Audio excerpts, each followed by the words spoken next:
Hi guys, and welcome back today to another live stream. Welcome back to the Mighty Blues. My name is of course Cameron, and today we're going to sit down and talk about the summer transfer window so far, and overall ask the question, should we be concerned about Everton's transfer activity thus far, or more, should we be concerned about Everton's lack of any real transfer activity so far? Obviously the transfer window has been open for 3 or 4 weeks now. It opened the day after the 2019-20 Premier League season ended, of course, after the suspension of football and the last 9 games being played in very quick succession. The transfer window has opened, and it's been a very quick turnaround, and it will be a very quick turnaround as Everton are due to start their Premier League campaign in less than a month or so, on around about the 13th of September. We'll actually find out the fixtures tomorrow at 9 AM. We'll be tweeting them out, so if you don't follow us on Twitter, please do go over and follow us at MightyBluesYT on Twitter. We'll be tweeting those fixtures out, highlighting the key fixtures like the Merseyside derbies,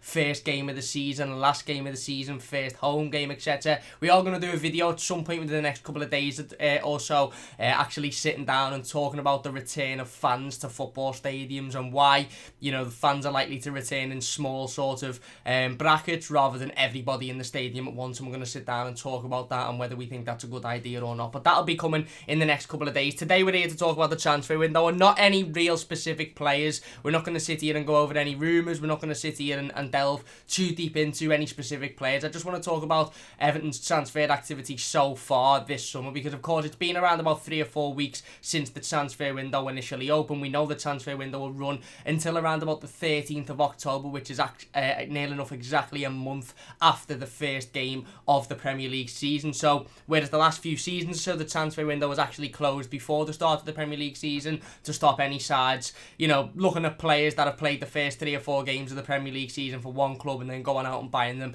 for their own club. They decided a few years ago that it was fairer for the smaller clubs to have the squad sorted before the start of the season, before the first game of the season. And then that's pretty much the squad you were going with until at least the January transfer window, and more likely, for the entire season, because nothing major gets done in January. It's since been changed this year. I think it was due to be changed anyway, regardless of the current situation and regardless, obviously, of the suspension of football and the quick turnaround. It was due to be changed anyway, so that the transfer window actually runs into the season and it doesn't finish until a few weeks after. Obviously, with what's gone on, we know now that it will finish around about a month after the first game of the Premier League season. So there's still a lot of time for Everton to bring players in. There's still a lot of time for Everton to make transfers. Obviously, we're sitting here now, 19th of August. Transfer window isn't meant to finish for another couple of months or so, but I have seen a few people on social media. I've seen a few people popping up in the comments, certainly in the live comments when we've been doing the live streams, certainly when we've been talking about transfer activity, expressing their concern about sort of the lack of transfer activity. I think when it became quite apparent that this Everton team needed so much reconstruction this summer and we needed to bring in so many key players in so many key positions, I think a lot of people sort of wanted that process to start straight away, and that's completely understandable. Look, in an ideal world, obviously pre-season has started now, the players are back for pre-season. Everton play our first game of pre-season against Blackpool on Saturday afternoon, and in an ideal world and in a usual circumstance, you would have liked at least 1 or 2 players to have been in before pre-season so they can completely bed in before the start of the season. We don't want to be bringing players in October. We don't want to be bringing players in the last week of November after the season's already started, because that's when you sort of you get to Christmas and you're saying, well, the player's only been here a couple of months, so he hasn't completely bedded in yet. Certainly if you're bringing players in from different leagues who haven't played in the Premier League, and then you're saying, right, okay, well, they've only been here 2 months, so they haven't completely bedded in. But by that point, you're at December and your season could be pretty much over. Everton's season near enough finished in January this year when we got knocked out of the FA Cup by them all across the park. So we don't want to be in a situation where we're sitting here in December thinking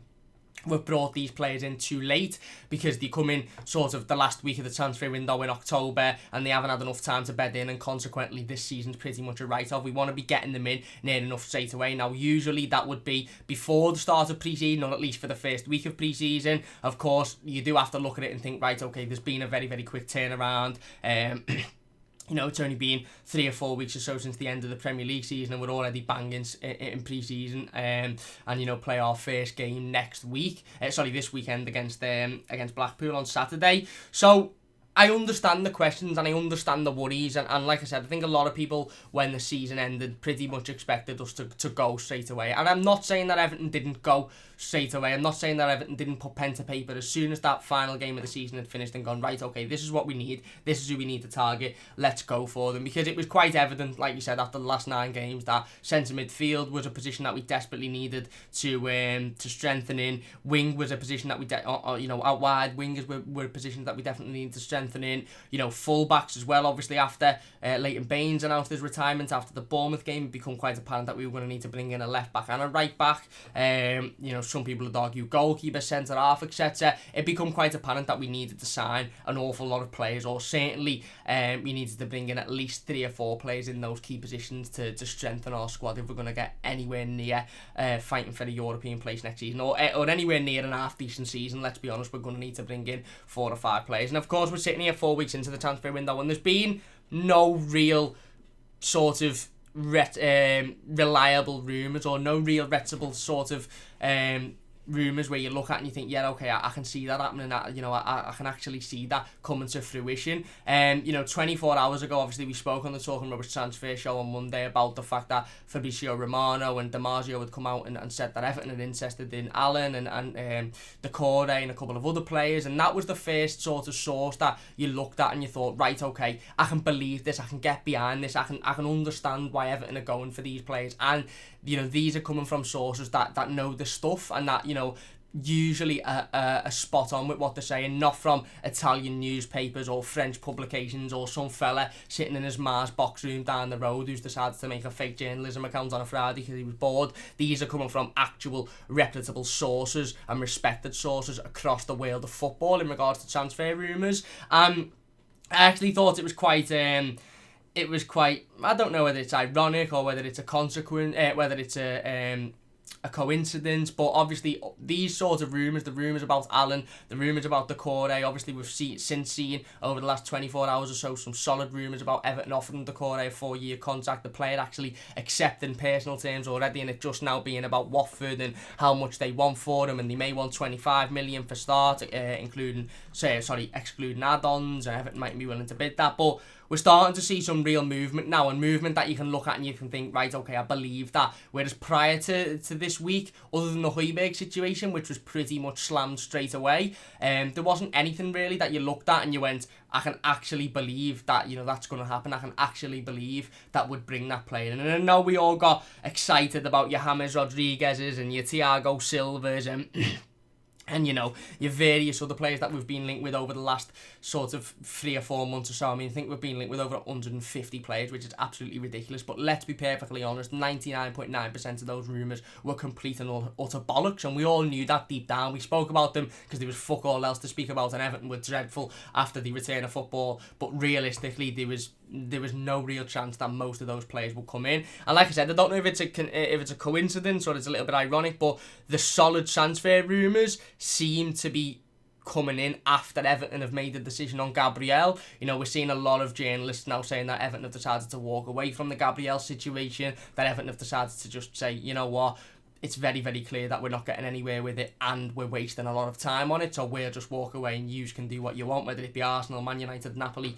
You do what you want and we'll walk away and we'll target other key positions. And that was one thing that the Liverpool Echo come out and said on Monday about the Gabriel situation, is they said that Everton are now willing to walk away from the Gabriel deal in order to target other key positions. And since Monday, it's been 48 hours since that article was released. It's been 48 hours since the Echo come out with that, and already we've seen Allen strongly rumoured, and I don't mean strongly rumoured as in Carlo Ancelotti is interested in him. I mean, there's strong rumours from reliable and reputable sources to state that Allen is turned down the likes of Atletico Madrid and other top European clubs in favour of a move to Goodison Park. He wants to come to Everton. He's agreed personal terms already. It's just about that transfer fee with Napoli. Very similarly to Decore.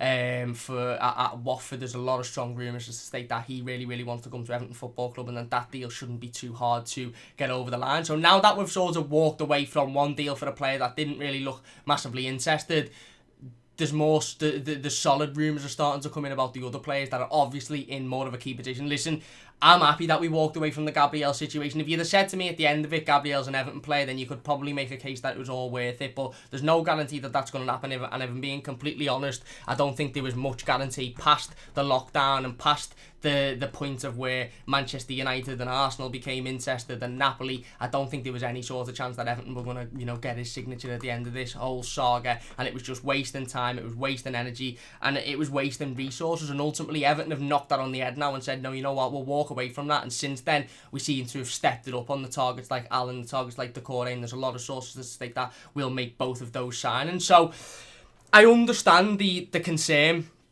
And I understand where people are coming from and saying, look, we haven't brought any players in now. Pre-season started, the players played their first game on Saturday, and as it stands, Everton are going into that game against Blackpool with probably the same midfield that ended the season, probably the same, back four that ended the season, the same wingers, and that isn't good enough. And I get that.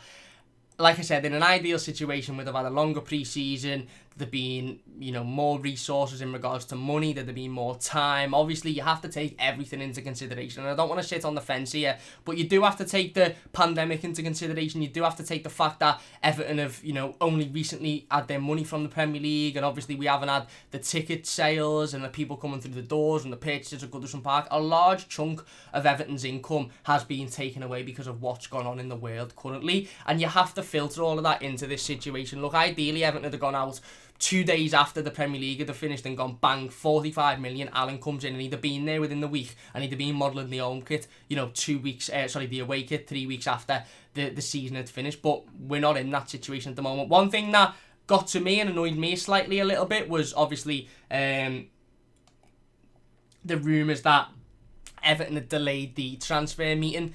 There was a meeting that was meant to take place, I think, the week after the final game of the season. Everton delayed it for another week for whatever reason. That got to me really because it felt like we were sort of a little bit blasé about it, and we were a little bit, we don't really need to do this as a matter of urgency. We do. We need to bring these players in as a matter of urgency. If we don't significantly improve this squad for next season, then we are absolutely bollocks. Forget your top 7 finish, forget your top 8 finish, forget your challenging for Europe, forget your anything. If we do not significantly improve this squad going forward, we are absolutely bollocks. So that got to me, and that concerned me that we waited on that. Am I concerned at the lack of transfer activity so far? No, because blindly and probably stupidly, I've got faith in Marcel Brands, and a lot of people will sit there and go, I agree with that. A lot of people will sit there and go, I don't agree with that. He's made some poor signings, and he's proven that, at times that he hasn't utilised the money in a way that he should have. I've got faith in Marcel Brands. I know full well that if Marcel Brands doesn't get this transfer window right, it's looking bleak for him. It is looking bleak for his future at Everton Football Club. But one massive benefit to this transfer window is that every single player that comes through that door of Finch Farm, every single player that puts that signing shirt on, that signs on that dotted line, that comes into Everton Football Club, will have passed Carlo Ancelotti's approval. And if Carlo Ancelotti believes these players are good enough to play for our football club, then I 100% trust in that opinion. If Everton signed Decore next week, if Everton come in and say, listen, we've made a £45 million bid for Allen. We've made a £30 million bid for Decore, and we're going to bring both of those players in. And Carlo Ancelotti turns around to us all and says, yeah, given that a go-ahead, I think they're good enough. I don't care the age of the players. I don't care if they've got no longevity. I don't care if they've got no selling value. I'm sticking with Carlo Ancelotti. One important thing to think about and to understand is that Marcel Brands, to be fair to him, has been here 18 months, already worked under 2 managers, and when he was working under David Silva, and he said then Marco Silva, I don't know if a lot of people know this or sort of grasp this, but Marco Silva originally wanted to play a 4-3-3 formation at Everton Football Club when he come in. So Marcel Brands worked for a 4-3-3 formation. He brought players in for a 4-3-3 formation, and I've spoke about this before. I spoke about it with Tom, and many other Evertonians have spoke about it, and a lot of people will say, doesn't excuse him paying £30 million for Alex Iwobi, doesn't excuse him paying £10 million for Fabian Delph, doesn't excuse him buying these players that aren't good enough. Understandably, I get that. I completely get that. However, when you as a director of football are tasked with the task of bringing in players that play in a specific position, the thing that Everton got wrong last summer for me is we brought in too many players that were glued to one position, that could only play in one position. And can't think of it. Name says in the chat that Geordie's out with Brands. It is, and we'll get into the live comments in a minute, and we're going to talk more about Marcel Brands. Reece has donated another £9.99 to the live team. Thank you so much, Reece. Reece donated £10 to the live team on Monday as well. Honestly, mate, I really do appreciate it. He says, hit the like button, everyone, up the Everton toffees. Listen, Reece, thank you so much. That's £20 over the last 2 live streams you've donated. You don't have to do that, but I really do appreciate it from the bottom of my heart. Honestly, it means an absolute massive amount to me. Get DM us on Twitter and you know we'll have a little conversation. But thank you very much. Honestly, it means a massive amount to me. Up the fucking toffees as well. If you could leave a like on the live stream, it'd mean a massive amount to me. Nearly 100 people watching, which is unbelievable. 80 people again. Listen, the support has been absolutely fantastic. If you're new to the channel, don't forget to subscribe as well. Share the live stream. Let's get as many people in here as possible. But like I said, Marcel Brands was tasked with the task of buying players that were stuck in one position, that could play a 4-3-3, that weren't really versatile, and that's the biggest thing that Everton got wrong for me last season and the season before and in many previous seasons before it, is buying players that are only really good enough to play in one position. Now, one thing that we all know about football, and you don't have to be a genius to know this, you just have had to have watched the game and you know, be around the game, even playing as a Sunday league, playing Sunday league as a kid, watching it growing up, watching your team. You don't have to be a scientist to understand this, is that you cannot approach if you've got 38 games in a Premier League season, you cannot approach all 38 games of that season with the same tactic, with the same formation, with the same style of play. If you play the first 5 games of the season and you play a 4-2-3-1 and you win all 5 games 2 or 3-0, then ultimately the sides that you've played and beaten, next time they play, you're going to think, right, okay, they play for a 4-2-3-1, let's set up this way, we'll nullify them, there's their weaknesses, there's their strengths, make sure they don't get any of that. Or the sides that you haven't played already, and look at those games that you've played and gone, right, okay, they played the same tactic, they played the same formation in the first 5 games of the season, so let's just set up to nullify that. You cannot go into a season playing the same formation week in, week out, and that's one of the big issues that Marco Silva had in his time at Everton Football Club, as he stuck to that 4-2-3-1 formation. He did not want to change it whatsoever, and that's why when Duncan Ferguson come in and made it a 4-4-2, it was like a complete breath of fresh air. Not only was it, you know, a basic formation and the players were doing basic tasks and were asked to just play at a normal level that they should have been playing at anyway, but it was different. It was a change. The players bought into the change, the players bought into the new style, the players bought into doing something that was different to what they'd been doing week in, week out. Marco Silva got caught onto very early on in his second season at Everton Football Club, and teams come into Everton prepared for the game against Everton the week before and said, right, okay, this is the formation that they play, let's just set up to play against that formation. Lo and behold, they come to Goodison Park on a Saturday, we're playing that formation, bish bash bosh, we get beat because teams are prepared for it. You need to be going into a season with the ability to play 4 or 5 or 6 different formations depending on the side that you're playing and the tactic that you need to employ. That's what Marco Silva got wrong. Not only did Marco Silva say to Marcel Brands, listen, I want to play a 4-3-3 formation, buy for that, and then he played a completely different formation. Don't get me wrong, I think Brands let Marco Silva down last season as well with the lack of centre-back cover and spending so much time invested on Kurt Zouma. Carlo Ancelotti, again, another reason as to why I've got complete faith in Carlo Ancelotti amongst every other reason is because he understands football. Listen, he's won everything. A manager that's won the Champions League 3 times, a manager that's won the Premier League, a manager that's won the FA Cup, a manager that's won near enough everything there is to win in football is going to understand that you cannot go into every game in a season with the same tactic and with the same formation.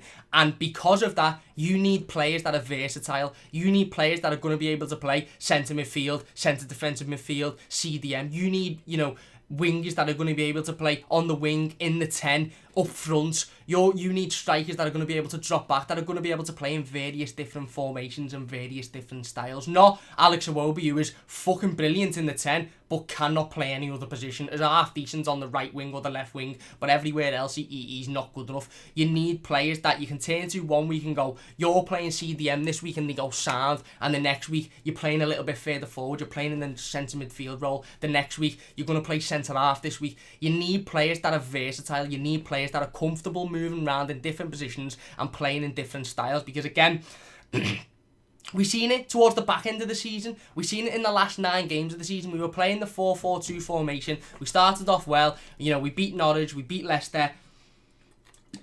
We got a point against them, not over the park. It was a decent result. We come into the game against Spurs, we lose. We come into the game against Aston Villa, we struggle in it. We barely get a point out of that one. We go in against Sheffield United, we revert back to the 4-2-3-1 formation. Is the 4-2-3-1 formation the be-all and end-all? No. It's dreadful 90% of the time because it's very easy to play against. Did it work against Sheffield United? Yes. Because they weren't prepared to play against the Carlo Ancelotti Everton side who played that formation because it had never been done before. Carlo Ancelotti had never played that formation. He come in, he played the 4-4-2 throughout his entire career, large part throughout his entire first season at Everton Football Club. Large part of the reason he done that is because the players aren't good enough to play in any other position. They're not versatile enough. They can't get about the pitch. And you look at the players that Everton have been linked with over the last sort of few weeks or so. You've got Allen, you've got Decore, you've got a plethora of players. You've got, you know, hang on, his name has just absolutely escaped me. You've got Alessandro Florenzi, the midfield player that can also play fullback. You've got players that are versatile, players that can play in different positions, players that can do different jobs, players that Ancelotti can one week say you're playing there and the next week say you're playing there instead. That's what we need, and that's where we need to purchase this summer. We cannot be buying players that are really good in one position, but as soon as you change that style, as soon as you change that formation, you may as well not even fucking tell them to come. You may as well say to them, go and sit in the Gladders, because you're absolutely useless in every other position. That's not how football works. You will not see one team play the same tactic and the same formation every single game of the season, because teams snuff it out. It's very easy to play against once you've snuffed it out, and that's it. And that's ultimately what, for me, one of the big reasons as to why Marco Silva's career at Everton Football Club ended, was because he relied so heavily on that same formation.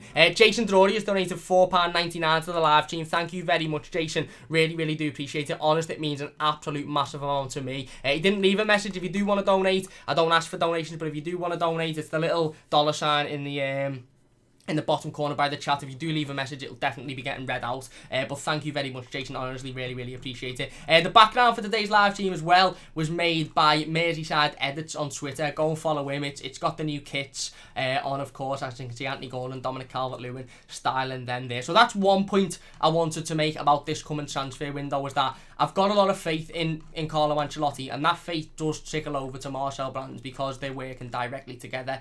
But a lot of that faith also comes from the fact that I know Carlo Ancelotti will be bringing in players that are versatile, that can play in different positions, and he will know that Everton are going to need to play different styles of football next season. We're going to need to play different tactics. We're going to need to play different formations if we're going to get any sort of success, because it's very easy to suss a side out that plays the same way week in, week out, especially if the players aren't even that good. If you're playing against the Burnley who play the same way week in, week out, but they're fucking used to it, and they know how to play it, and they know how to sit back, and they know how to defend, then that's fair enough. But our players were playing the same formation week in, week out, and they weren't even that good at it, so we just got terrorised most weeks. We'll get involved in the live comments then. Let's have a go. Let's have a look at what people are saying. Sportbot just says, hey Cam, hope you're having a good day. I'm having a decent day, thank you very much. Yours is Michael Keane to Barcelona, and they give us to Debo. I don't want Tadibo, mate, to be honest with you. I watched him in the return of football after the lockdown for Schalke, and he wasn't that great. And in regards to Michael Keane, that is the weirdest transfer rumour I've ever seen, by the way. If you're not on social media, if you're not on Twitter, basically Ronald Koeman's been announced as the Barcelona manager today, which absolutely blows me fucking mind anyway. I might do a little video on the personal channel about that, but that absolutely blows me mind. But other than that, I've seen the maddest link I've ever seen in football, and that is that Barcelona and Ronald Koeman may be interested in bringing Michael Keane to the football club. And I just read it and I just put my phone down and thought, yeah, that's enough social media for the minute for me, because that's ridiculous. If you're enjoying the stream, by the way, so far, please do hit the like button. Over 80 people watching live. Big thanks to everybody for getting involved. Share the live stream. Let's get as many people in here as possible. Let me know your thoughts on the transfer window as well. Are you concerned by the lack of activity? Are you happy now that we've sort of fucked that Gabriel situation off and we actually look like we're making progress in regards to bringing in centre midfielders, in regards to bolstering the positions that we actually need to strengthen in, rather than a position that we could probably be alright if we went into the summer with the current players there? Eugene says the fixtures are announced tomorrow. They are. We're going to talk about the fixtures as well over the next couple of days or so, and we'll talk about that as well as the fans at Goodison Park. Kalik says, no, we shouldn't be concerned. People constantly complain that we haven't made the correct signings over the years, so give them time to find the right players. You're absolutely spot on. Evertonian Luke says, how are we, Cam, mate? I'm not too bad, mate. Louis says, hi, Cam. Hi, mate. Reese says, afternoon, everyone. Afternoon, Reese. Jonathan says, hello, guys. Sport says, hello, Jonathan. Sport says, we haven't been linked with wingers, which fears me. We've been linked with a couple of wingers again.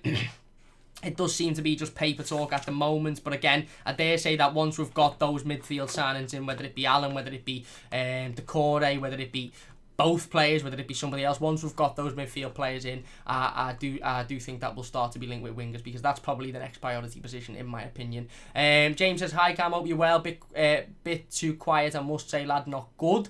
There you go, that's your opinion, fair enough. And Sport Badge says, there's a spoiler, our first match is against Fulham at home.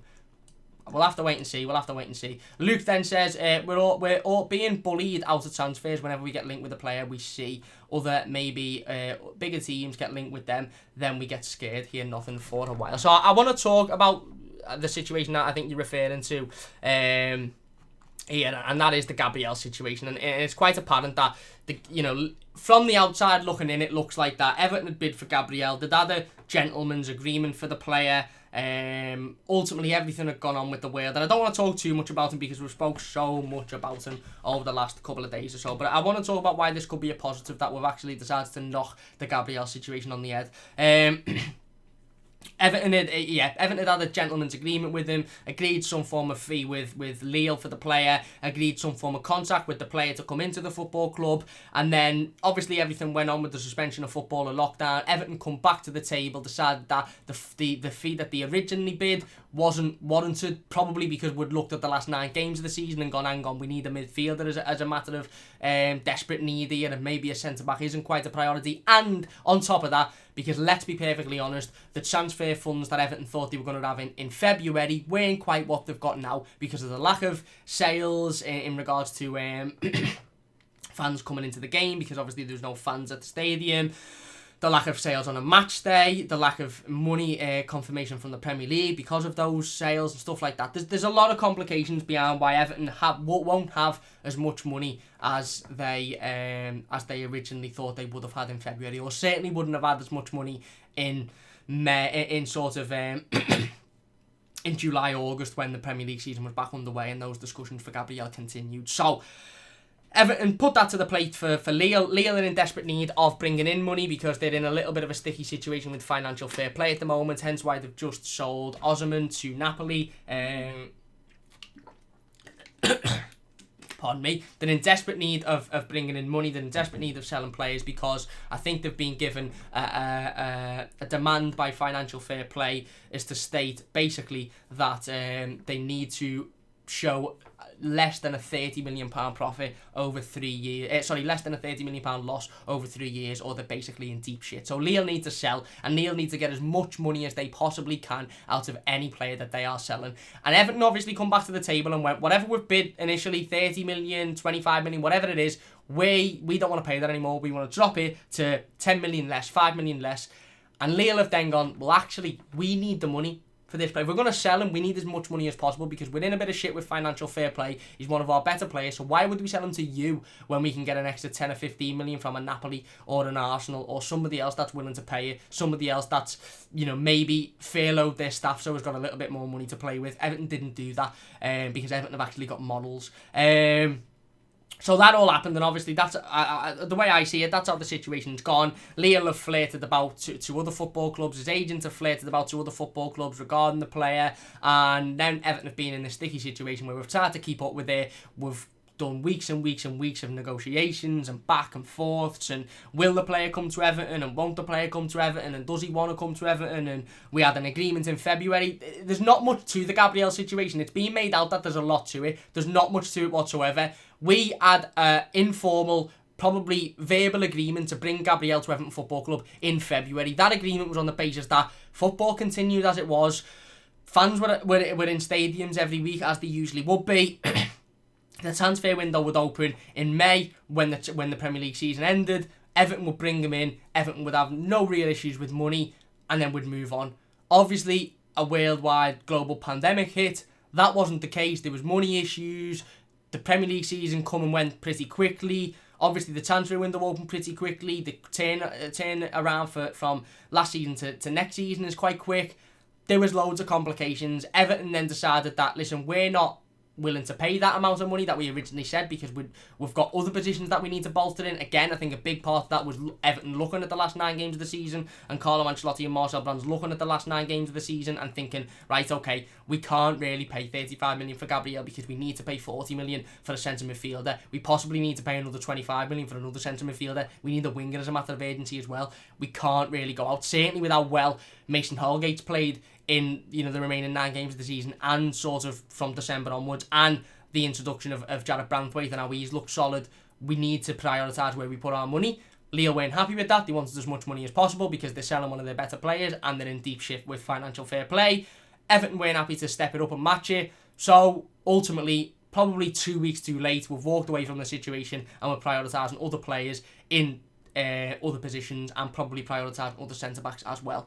I've got no massive issue with that whatsoever, to be perfectly honest with you. I've got no massive issue. I'm just fucking happy that the saga's over with. I'm just happy that we don't have to sit here and talk about is he coming, is he not coming, will he come, won't he come, for another 4 or 5 weeks on the bounce, because I'm fucking bored of it. It's doing my absolute head in. It really, really is. Now, I understand people saying, well, we should have had this tied up in February. This deal should have been done before the pandemic hit. This deal should have been done before there was any questions around it. And that's completely fair enough. That is completely fair enough, and I understand it completely. For whatever reason or another, this deal wasn't done at that point. And that reason was probably because Everton had thought we'd had a little bit more time, we'd had a little bit more room to manoeuvre with, and we've probably gone, you know what, we'll just finish the deal off at the end of the season. We'll see how he does for the remaining few games. We'll sell a couple of players that aren't good enough and we'll finish the deal off. Obviously, Everton's at the fan. We weren't able to do that. We've walked away from it. Everton walking away from that Gabriel situation seems to have sparked the actual reliable and reputable rumours of us bringing in other players. Whereas before it was publications from Spain, or like I said before, some little fella sitting in his ma's spare bedroom in his boxies making up fake rumours to try and get clicks or retweets on Twitter. Now it actually seems like reputable sources are coming out and saying, no, Everton are massively interested in Allen and they're likely to bring him in. Everton are also likely to bring in Decore. This is the most transfer movement we have seen in the entire, from February, the day that football was originally suspended and postponed and put on hold, to now. This last 48 hours or so has been the most reliable information we have heard, other than maybe that couple of hours or so when we were linked with Højbjerg and then that got pretty much shut down straight away. This is the most reliable bits of information we have heard in that 3 or 4 months period of time. That just shows what walking away from a deal for a player that obviously isn't massively convinced to come to you does for you. We've gone, no, you know what, we'll pull out of that, we'll switch our focus somewhere else, and we'll go and look at Allen, who very clearly wants to come to the football club. We'll spend our money there. We'll go and look at Decore, who very clearly wants to come to the football club. We'll put our money there. We'll look at wingers and see where we can bolster there. Ultimately, at the end of the day, I think Marcel Brands and Carlo Ancelotti have looked at the situation. They've tried their absolute hardest to bring Gabriel in. It hasn't worked because of Lille budging with money and whatever reason, and then we've gone, well, you know what, looking at that last 9 games of the season, we've got Holgate, Mina, Keane, Branthwaite. Is that ideal going into next season? No, because ideally you'd have a top-class centre-half to play next to Holgate. Mina and Keane would be your backups, and Branthwaite would maybe go out on loan to a top championship team or a sort of lower Premier League side to get that experience and play week in, week out. Is he going to play week in, week out at Everton? Probably not, so he could do with that experience. Is it the worst 4 players in the squad? Compare Holgate, Mina, Keane and Branthwaite to Davis, Sigurdsson, Delph, Gbamin, we haven't seen, he's injured all the time. Delph, shite. Davis, not good enough. Sigurdsson, ghost. Everton have obviously looked at it and gone, hang on, those 4 players are nowhere near as solid and as consistent and as good as those 4 players, so we need to strengthen in that position. Everton have looked and gone, wingers, Bernard, inconsistent. Walcott, no final product, inconsistent, but he works hard. Iwobi, shocking season.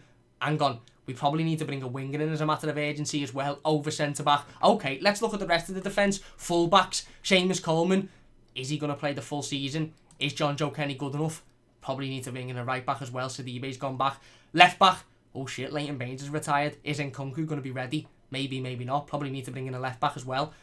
all of those positions need addressing before centre-half. So I'm happy that we've walked away from the Gabriel deal. Am I happy that we haven't signed him? No. Am I happy that we fart-arsed about with it? No. Should we have just gone out and said, in February, bish bash bosh, here's 30 million, take it, yep, sound. But let me put this question to you now in the live comments, and we'll get in the live comments in a second. If Everton would have done that, if Everton would have thrown their weight around and said, here's £35 million, bring Gabriel in, that transfer would have been announced in February, would have been like, sound, is right, boss.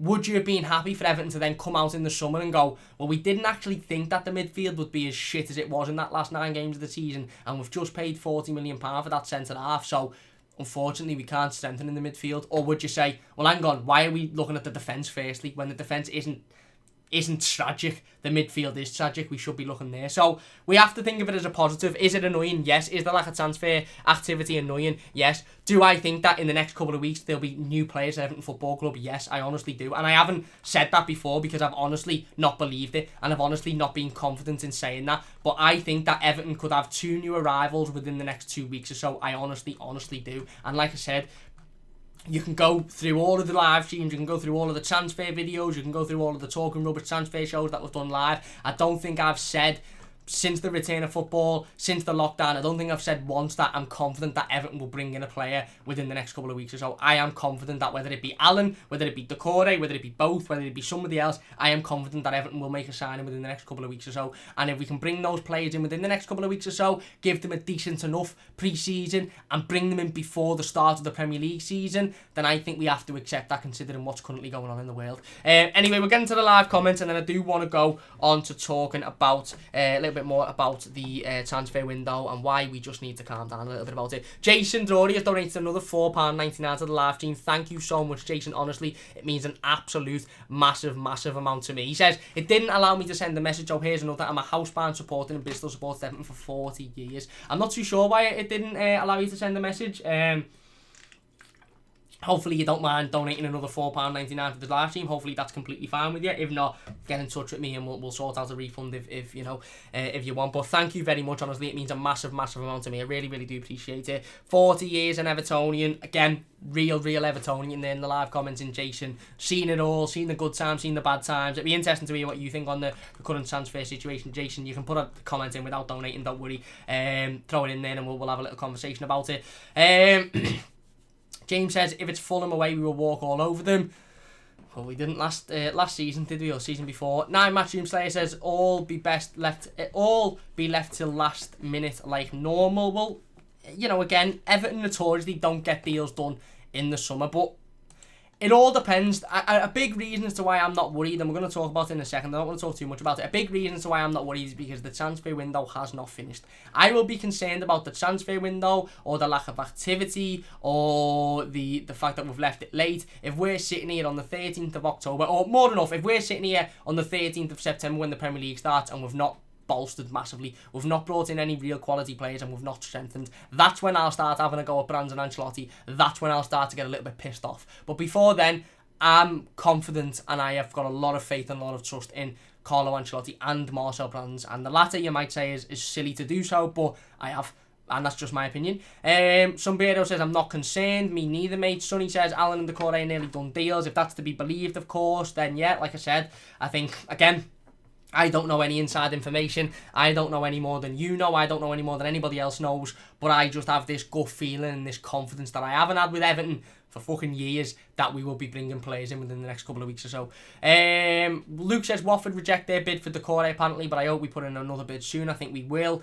Can't think of another name. Says Allen and Decore should be announced soon. Jason says in eyes need the players before September 12th. I agree. Tony Richardson says, hi Cam, how are you, mate? Hopefully get Alan done soon. I'm not too bad, mate. Hope you're well yourself. Yes, mate, hopefully. If you're enjoying the scene, by the way, so far, please do hit that like button. Does only take a second. If you're new to the channel, don't forget to subscribe. 84 people currently watching.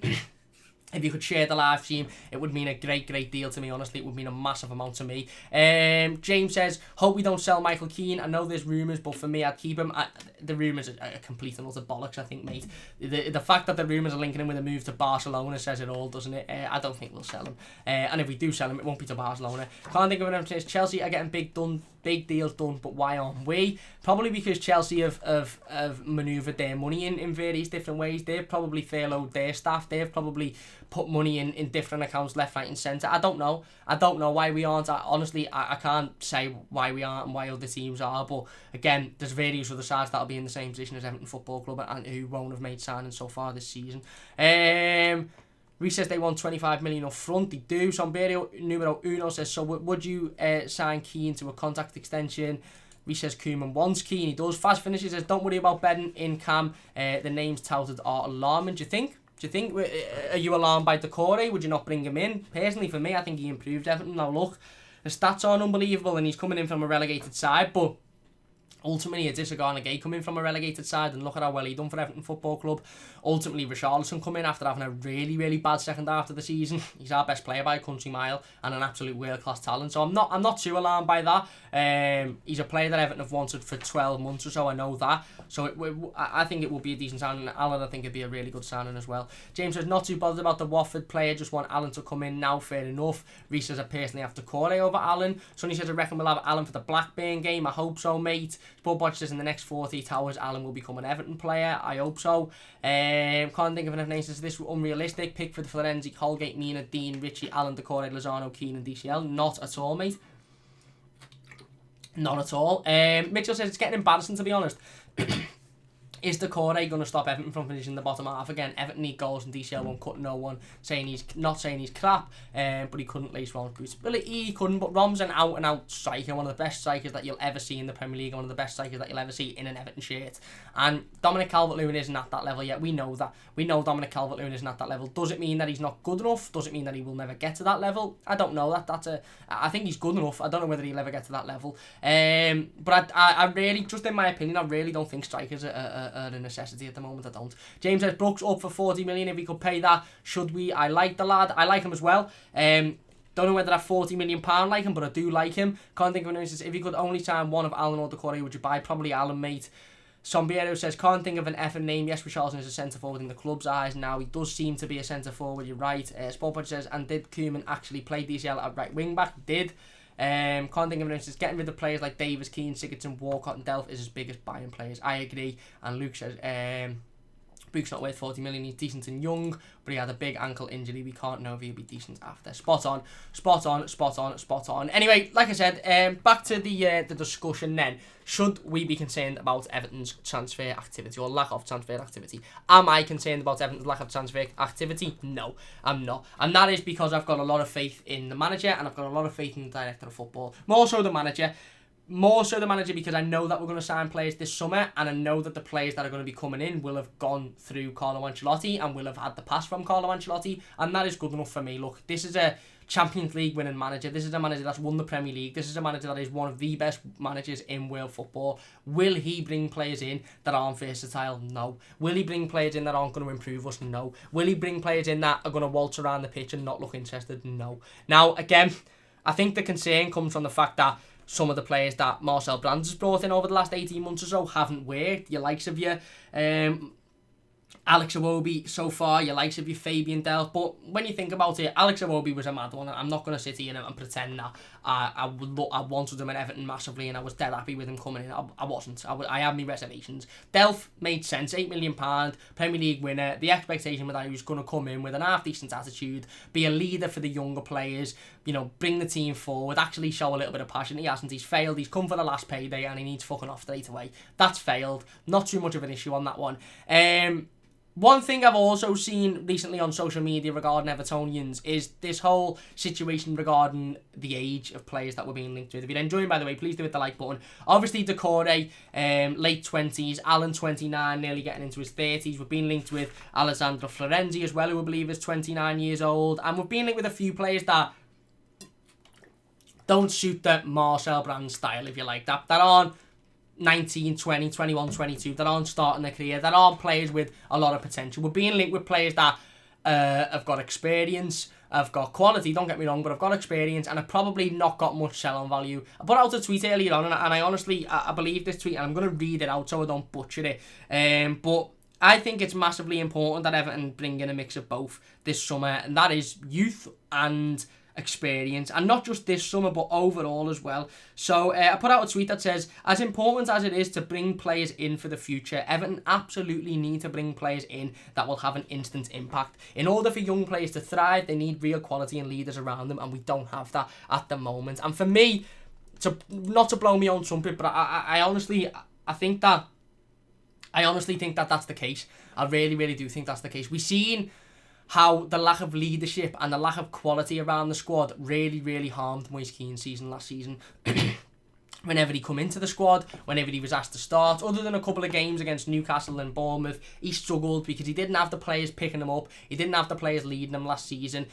It's all well and good bringing in fantastic young players with all of the talent in the world and all of the promise and all of the potential in world football. It's all right bringing in an 18-year-old and saying he could be better than Lionel Messi in 10 years. Bringing in a 19-year-old and saying he could be as good as Romelu Lukaku in 5 years. It's all right saying that. If those players haven't got the right players around them, they will only be as good as their teammates. And in this case, absolutely shite currently because of the teammates that these Everton young players have got around them. It is vitally important that Everton bring in players that have an instant impact. And some people aren't really happy with paying 30, 40, 35 million pounds for players of the age of 27, 28, 29 who, have got no resale value. And I understand that because we've paid 50 million pounds for Gylfi Sigurdsson in the past. We've paid 35 million pounds for Yannick Bolasie, both players that we thought would have an instant impact but haven't. So I understand the concerns. I understand the approach on that. But again, like I said, everything is going through Carlo Ancelotti, and ultimately at the moment we aren't in a position to go out and bring in 5 young players this summer because we haven't got the quality around them for them to thrive. We haven't got the leadership around them for them to really fulfill their potential. We just haven't got it at the moment. We need to bring in players that have been there, that have done it, that have still got a lot to give, that have still got a lot to prove, that are still very talented. There's a difference between bringing in experienced players that have got a lot to prove and that can make an instant impact, and bringing in players that are right at the end of their career just because they played for top sides who were just coming for one last payday. Yes, I'd love to bring in younger players at the top of their who were still 21, 22, 23, who were sort of climbing the ladder and really wanting to improve. The likes of Sarr from Watford, he'd be a great signing. He's only 21 years old, but he has proven that he can come into a Premier League side and he can have an instant impact. So it's not too much about age. It's not even too much about experience. It's about players that we can rely on having that quality and having an instant impact. Not players that you look at and go, in 2 years he'll be unbelievable, but at the moment he might have a settling in period. If we bring in Ismaila Sarr this summer, he would be a perfect signing for Everton Football Club. 21 years old, massive future ahead of him, really high ceiling, top potential, and he would have an instant impact at this football club. He would improve us tenfold. Will we do that deal? I don't know. Allen, another player that will come in, massively improve us, would have an instant impact. Yes, he hasn't got a massive sell-on value, and yes, financially, it probably wouldn't be the best deal to make because of the fact that he hasn't got a massive sell-on value, but he would have a massive impact. He really would. And listen, ultimately, that's what we need at the moment. We need players, whether they're 26, 27, 23, 24, 21, 29, we need players that are going to have that instant impact because that's what's important. We need players that we know are going to come in and improve our football club going forward, because the players that we've got currently, aren't good enough to do that. We'll flash through the live comments then. I really want to hear your opinions on this one before we finish up the live stream. Where were we then? Mitchell says you're using that mum's room, house shout room too much. That considering it's exactly what you are doing. It is, but I don't claim to be a top journalist. I just sit here and either chat shit about Everton or talk about rumours. So there you go. Luke says, look at Gomez. He didn't exactly come back brilliantly from his injury. Spot on. Can't think of anything. I've got a theory. We have pulled out of the Gabriel deal to make sure we can buy both Allen and Decore. The moment that deal has closure, we are strongly linked with buying 2 centre midfielders. That's exactly my point. That is exactly that. The moment we walk away from the Gabriel situation, the burners start to be put on the midfield players and various other players that were now being linked with by reputable sources, which I'm happy with. I'm absolutely happy with. Jason says, yes, they rushed Gomez back, but that is only because midfielders are a load of poop. You're spot on, mate. Luke says, much rather bring in 2 midfielders over Gabriel. Tony says, definitely get rid of Michael Keane, too slow for me. I agree. Mitchell says, highly doubt that was the reason. We're on 36 likes. If we can get to 40 before the end of the stream in a minute, it would mean a massive, massive amount to me. If you're new to the channel, don't forget to subscribe. Like I said, thanks to thanks so much to everybody for getting involved, for everybody for watching, for everybody for sharing, for anybody that's donated. Thank you so much. I really do appreciate it. Philip says, the whole situation is a shambles. It's dragging on way too long. Sick of it now. We're going to end up with the same joke of a side that will probably take us down. I don't think we will, mate. I think we'll massively improve this summer. Content says, is Grealish a deal we should try and go for? Quality-wise and the player, yes. Would we get him? I don't know. I don't think we would get him, but I'd love him. I really, really would love him. Luke says, depends on the price. You're spot on. James says, need midfielders and a winger. We can get that tight now. Sport Watcher says, will we be watching and reviewing the pre-season games? We will. We certainly will. We'll have a preview to the game against Blackpool on Friday. We'll be live on Friday, 5:15 PM with that preview. We're also going to try and do a little video at some point in between, if I get a minute, regarding fans coming back into the stadiums as well as the fixtures.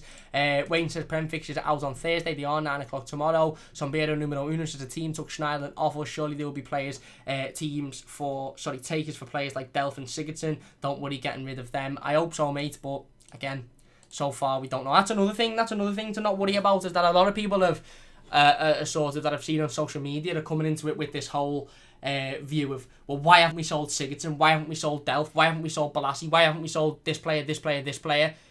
Teams have to be interested in these players for us to sell them. They're on massive contracts, and a lot of these players are still tied to a contract for another year, 2 years, 3 years. You can't just say, right, we're just going to sell him. You need buyers. You need teams that are going to want to, bring these players in. You need teams that are going to want to actively sort of make the move for these players. And ultimately, we haven't had that, so we're not going to sell any of the players until we get bids for them.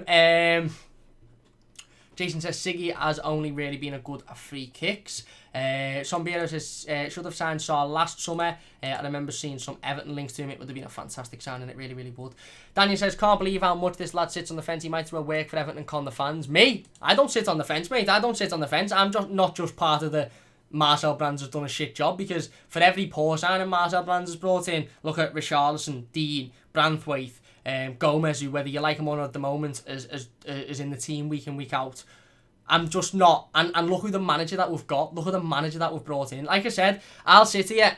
I'll happily revisit this video on the 13th of September if we haven't made a sufficient signing or we haven't brought a player in of any real quality, and say, I'm fuming at Brands, I'm fuming at Ancelotti. Go and look at the videos from the last 2 Merseyside derbies, the instant match reactions, or 3 Merseyside derbies. I don't sit on the fence, mate. I'm just not absolutely shitting myself because I trust the manager. And I'm not conning any fans either. There's no con. Paddy says Kenny should go and play, as he's had a good season at Schalke, so let the lad play pre-season, save some money. And for me, Allen will be #1 target, plus Bernard will be better, I think, with a better midfield, potentially. Clip says, can Watford really be that picky about the corner? They must sell him if he wants out, right? And do you say silly to have faith in Brands? Well, I haven't got silly faith in Brands. I haven't got massive faith in Brands, to be perfectly honest with you, so it probably is a little bit silly. But it's not silly to have any faith in him whatsoever, no, because he's now working under a manager who will give clear instruction, who will say, I want players that are versatile, that can play in various different positions, and that are fucking good enough to take this football club forward. He's working under a manager with Carlo Ancelotti, who has won everything there is to win in football, and who is as successful as anybody will ever bring in. So if it doesn't work for Marcel Brands under Ancelotti, then yes, he needs to leave the football club. But let's wait and see first. Toothy says, but obviously we will need to pay a fee for the core. Of course we will. Paddy says, I think a solid midfield would take the pressure of Sigurdsson and would see a better player. I like the squad, but we definitely need 3 players to improve it big time. Spot on. Tony says Siggy better be off to teams like Sheffield United. I don't think they'd want him, mate. I don't think they'd want him. Everton TV says, hello, Cam, mate, how you doing? Tony says, Kenny Tete right back for me. What do you think? I'd love him. I think he's a fantastic player. I really, really do. Mitchell says, fed up of this community bollocks. We're in football to win, not play for the Fair Play Award. I agree. You're spot on. I agree. And Mitchell says, morals don't win us anything. I understand that, but I think... I also think this sort of ties in weirdly to the captaincy argument, strangely enough. I agree, Mitchell. We're Everton Football Club and in football to win trophies, and I'd rather us win trophies and, be snide on the pitch and be a little bit audible. But I think the priority of the football club is to be seen as a nice football club, as a good club to work under, and that's not the worst thing, of course. And again, like I said, I think that ties into the captain's argument as to that.